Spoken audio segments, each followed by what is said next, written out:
Assalamualaikum warahmatullahi wabarakatuh. Selamat sore Bu Rukmo dan selamat sore teman-teman semuanya.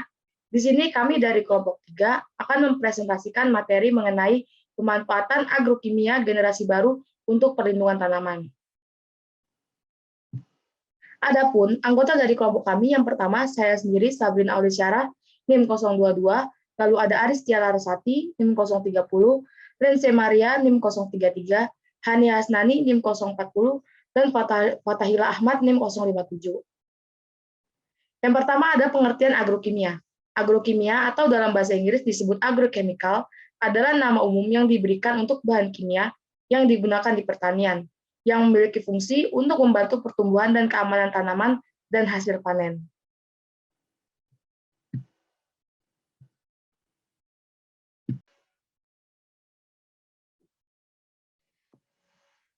Selanjutnya, yaitu ada pengaruh penggunaan agrokimia yang terdapat 4 efek.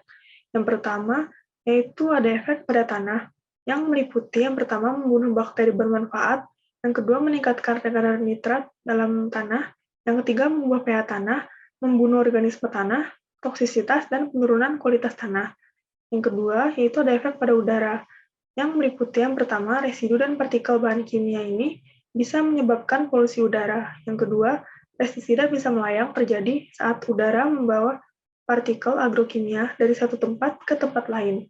Yang ketiga, yaitu lebih banyak penguapan pada penyemprotan bisa terjadi karena kelembapan relatif rendah dan suhu yang lebih tinggi. Yang keempat, yaitu ada efek seputar kesehatan organisme karena menghirup udara yang tercemar. Yang ketiga, yaitu ada efek pada air, yang meliputi, pertama, air menjadi tidak layak untuk dikonsumsi. Yang kedua, bisa meningkatkan pertumbuhan ganggang menyebabkan eutrofikasi karena bahan kimia yang berlebihan. Yang ketiga, yaitu mempengaruhi hewan air akibat polusi air. Yang keempat, yaitu ada efek pada kesehatan manusia. Yang meliputi yang pertama, penggunaan agrokimia menyebabkan berbagai efek kesehatan, mulai dari kulit dan iritasi mata.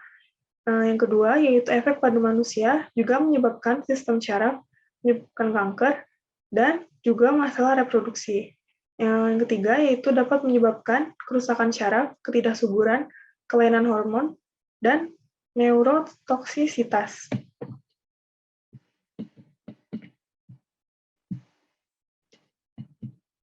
Selanjutnya, itu pengertian pestisida. Pestisida merupakan zat pengatur dan perangsang tumbuh, bahan lain, serta organisme renik atau virus yang digunakan untuk melakukan perlindungan tanaman.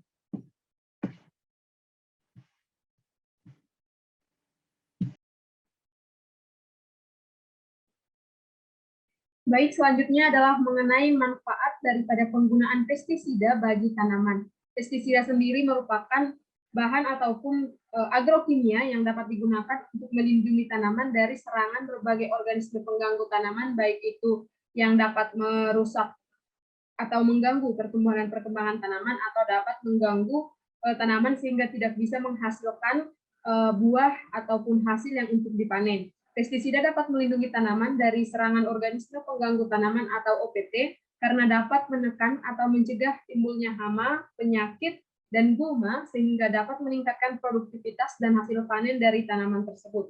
Sehingga penggunaan pestisida ini merupakan salah satu cara yang digunakan untuk melindungi tanaman agar tidak diserang oleh organisme pengganggu tanaman yang dapat mengganggu produktivitas dan juga pertumbuhan serta perkembangan dari tanaman itu sendiri. Selanjutnya yaitu mengenai jenis-jenis pestisida dan kegunaannya. Pestisida memiliki jenis yang sangat lumayan banyak dan juga beragam dan memiliki kegunaan yang bervariasi. Seperti yang pertama adalah insektisida, di mana insektisida berguna atau bermanfaat untuk menghancurkan serangga. Yang kedua, herbisida, yaitu salah satu jenis pestisida yang juga berguna untuk mengendalikan atau membunuh gulma dan tumbuh-tumbuhan yang mengganggu pertumbuhan dan perkembangan tanaman yang dibudidayakan. Yang ketiga ada fungisida yang berguna untuk mengendalikan jamur dan Oomycetes. Yang keempat ada algasida yaitu berguna untuk mengendalikan ganggang. Yang kelima ada rodentisida yaitu untuk mencegah penyebaran hewan pengerat. Yang keenam ada moluskosida yang berguna untuk mengendalikan moluska.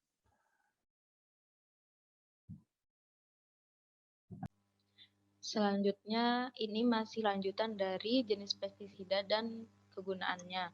Untuk yang ketujuh itu ada ofisida, yaitu untuk merusak telur. Yang kedelapan ada nematisida untuk mengendalikan atau membunuh nematoda. Yang kesembilan ada pupuk untuk meningkatkan pertumbuhan tanaman. Yang kesepuluh ada agen pengapuran dan pengasaman, yaitu untuk menyesuaikan pH pada tanah. Yang kesebelas ada termisida untuk membunuh rayap. Yang ke-12 ada akarisida untuk membunuh tungau atau kutu. Yang ke-13 ada alvisida yaitu untuk membunuh atau menolak burung. Dan yang terakhir ada bakterisida yaitu untuk membunuh bakteri. Selanjutnya itu ada kelebihan pengendalian OPT menggunakan pestisida. Untuk yang pertama, pestisida dapat diaplikasikan dengan mudah. Jadi, pengaplikasian pestisida ini sendiri dapat menggunakan alat yang sederhana seperti sprayer ataupun tanpa menggunakan alat, yaitu dengan cara ditaburkan. Untuk yang kedua, itu pestisida dapat diaplikasikan hampir di setiap waktu dan setiap tempat. Jadi, pengaplikasian pestisida ini sendiri dapat dilakukan pada waktu pagi hari, siang hari, sore hari, ataupun malam hari, dan dapat diaplikasikan pada tempat-tempat yang terbuka maupun tempat-tempat yang tertutup. Untuk yang ketiga, hasilnya dapat dirasakan dalam waktu yang singkat. Jadi penggunaan pestisida ini sendiri itu terkadang hanya dalam beberapa menit saja itu hasilnya sudah dapat dirasakan. Untuk yang keempat, pestisida dapat diaplikasikan dalam area yang luas dalam waktu yang singkat. Jadi aplikasi pestisida ini dengan menggunakan bantuan alat dapat membantu petani untuk mengendalikan OPT pada area yang luas dan dalam waktu yang singkat. Untuk yang kelima, pestisida itu mudah diperoleh dan memberikan keuntungan ekonomi. Jadi, pestisida ini sendiri itu sudah banyak dijual di pasaran dan juga sudah mudah ditemukan.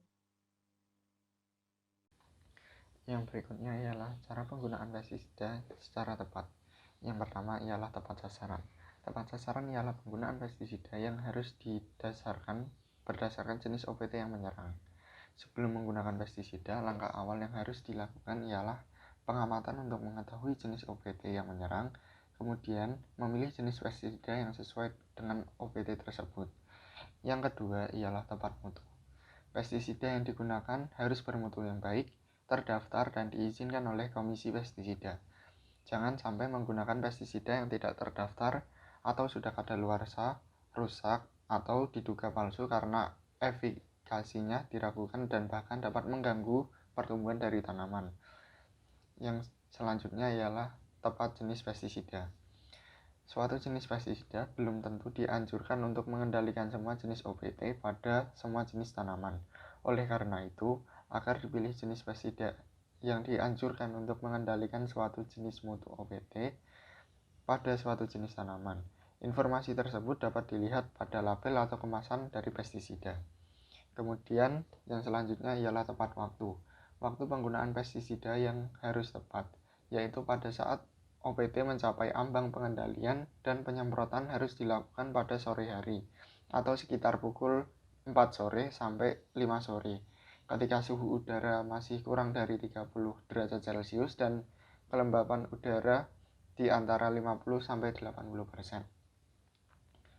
Yang selanjutnya ialah tepat dosis atau konsentrasi. Dosis atau konsentrasi formulasi dari pestisida harus tepat, yaitu sesuai dengan rekomendasi yang dianjurkan karena telah diketahui efektif untuk mengendalikan OPT tersebut pada suatu jenis tanaman. Penggunaan dosis atau konsentrasi formulasi yang tidak tepat akan berpengaruh pada efikasi pestisida dan meninggalkan residu pada hasil panen yang membahayakan bagi konsumen. Yang selanjutnya ialah tepat cara penggunaan. Pada umumnya, penggunaan pestisida diaplikasikan dengan cara disemprotkan. Namun demikian, tidak semua jenis OPT dapat dikendalikan dengan cara disemprot. Pada jenis OPT tertentu dan pada tanaman tertentu, aplikasi pestisida dapat dilakukan dengan cara penyiraman, perendaman, penaburan, pengembusan, pengolesan, dan lain sebagainya. Informasi tersebut dapat diperoleh dari brosur atau label dari kemasan pestisida. Sekian presentasi dari kelompok kami. Kurang lebihnya mohon maaf. Bila ada pertanyaan bisa ditanyakan. Wassalamualaikum warahmatullahi wabarakatuh.